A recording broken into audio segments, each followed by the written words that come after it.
New York সিটির প্রাণকেন্দ্র বলা হয় ম্যানহাটনকে, আর সেই ম্যানহাটনের অক্সিজেন হিসেবে আখ্যায়িত করা হয় এই পার্কটিকে। পার্কটির নাম সেন্ট্রাল পার্ক। আপনারা অনেকেই চিনেন, যারা নিউ ইয়র্কে আসছেন ম্যাক্সিমামই এই পার্কে যায় সাধারণত, কিংবা গিয়েছেন। প্রাণ প্রকৃতিতে খুবই বৈচিত্র্যময় এই পার্কটি। পার্কটির আকারও বিরাট।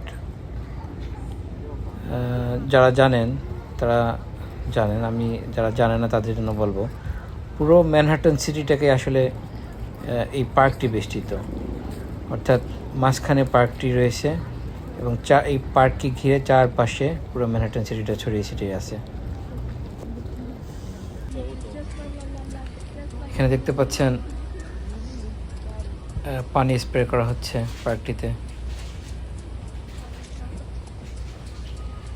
এবং বিভিন্ন লোকেশনেই এই ধরনের পানির স্প্রে মেশিন লাগানো আছে। গাছগুলোতে পানি দেওয়া হয় সতেজ রাখা হয় জন্য।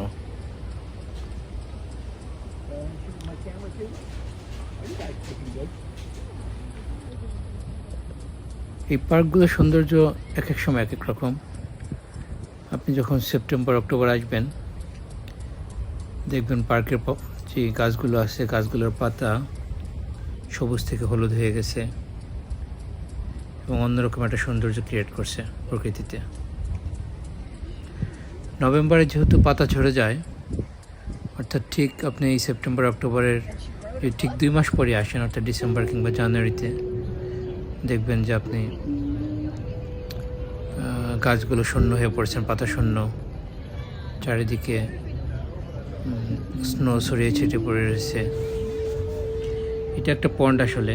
তো এই পন্ডে দেখতে পাচ্ছেন অনেকগুলো হাঁস ঘুরে বেড়াচ্ছে, খেলা করতেছে। এরা এখানেই থাকে, কেউ এদেরকে ধরে না, কেউ এদের খাবারও দেয় না। প্রকৃতি থেকে এরা খাবার খায়, এখানে কোথাও একটা জায়গায় থাকে। এদের আপনি ধরেও নিয়ে যেতে পারবেন না, আবার ধরলে আপনি অনেক সময় পুলিশে ধরে ফেলে। শোনা যায় এদের অনেকেরই অনেকগুলো, এই যে ধরেন নিউ ইয়র্কে দেখবেন আপনি নদী কিংবা পার্ক এরিয়াতে অনেক টার্কি, অনেক হাঁস রয়েছে, এবং বলা হয় এদের শরীরে জিপিএস লাগানো আছে। আপনি যদি এদেরকে ধরেন তাহলে পুলিশ আপনাকে ট্র্যাকও করতে পারে, এবং এটা হয়েছে অনেকের ক্ষেত্রে, অনেককেই জরিমানা করেছে।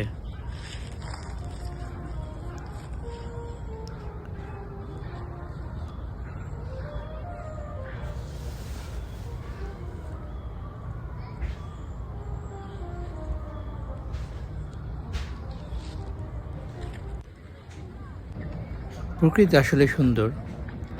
আমরা ঘর থেকে বের হলেই আসলে বুঝতে পারি যে আল্লাহ এই পৃথিবীটাকে কত সুন্দর করে সাজিয়েছেন, কিন্তু আমাদের স্বার্থের কারণে কখনো কখনো আমরা এগুলোকে ধ্বংস করে ফেলি।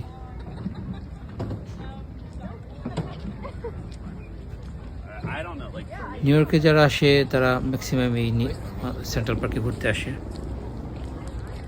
বাংলাদেশের মতো এখানে রিক্সা রয়েছে, ঘোড়ার গাড়ি রয়েছে, অনেকেই ঘুরে, অনেকেই রিক্সায় চড়ে।